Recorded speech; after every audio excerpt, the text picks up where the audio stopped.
I'd like to talk for a minute about an issue that's getting more and more attention. That's the issue which scientifically is called stratospheric aerosol geoengineering, also called the chemtrail issue. Are you aware of it, and would you be willing to talk about it candidly with us today? I'm very aware of the chemtrail versus contrail controversy, and as far as I'm concerned, it's an open and shut case.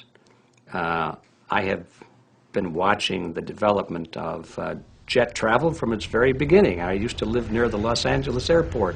Remember when the first jets came in and landed? Man, they made a big noise. We never heard a noise like that before. And we used to go down and sit at the end of the runway and watch these jets come in and take off because it was a novel experience. I've been watching jets all my life. When I know about jet contrails, I've watched them. They're vaporized moisture, ice crystals, and they get out there in the atmosphere, and then they effervesce and evaporate and then disappear, and you can see them. The plane moves along, and the little white trail follows right behind it, and usually about 10 or 20 lengths of the plane or thereabouts, and then it's gone. And you can still see them that way, by the way, once in a while. So there goes a contrail. These other things we're talking about are not at all the same phenomena at all. These planes go by, and they billow out this white smoke, and it covers the sky from horizon to horizon. It doesn't dissipate at all.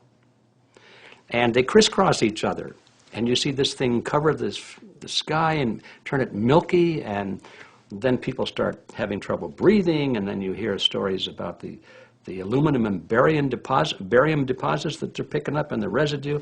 And you put it all together, and I don't see how anybody who's got their eyes open and their mind open can come to any other conclusion but that somebody is spending a lot of money and effort to spray the planet. The question is, why? I have my own theories, but I hope that there will be some good investigative reporters go out there and get us the answer. I know that whenever it's finally discovered, and it will be, the people who are doing it will undoubtedly say, oh, well, we did it for you folks. It's for the greater good of the greater number. Mm-hmm. It's for the society. It's probably to prevent global warming, or maybe it's to inoculate people against some kind of a dreaded biological attack.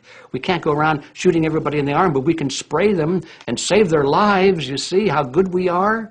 We're doing it for the benefit of society. I know they're going to, whatever it is, they're going to say it was for your good, or mine. Surely when it finally comes out what is being done, they will try to defend it as though it was some kind of a public benefit being done.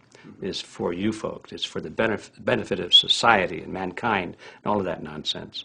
I've noticed that the spraying appears to be mostly in NATO countries. I've seen it here in the United States. I've seen it in England. I've seen it in Scotland. I've seen it in Canada. And I've had reports from people who live in France and so forth. But if that's true, and I believe it is, I have never heard any exceptions to it, then that's a clue, isn't it? There's a grouping, there's a political grouping here of some sort. It's international in scope. It's not just an American phenomenon. It's international.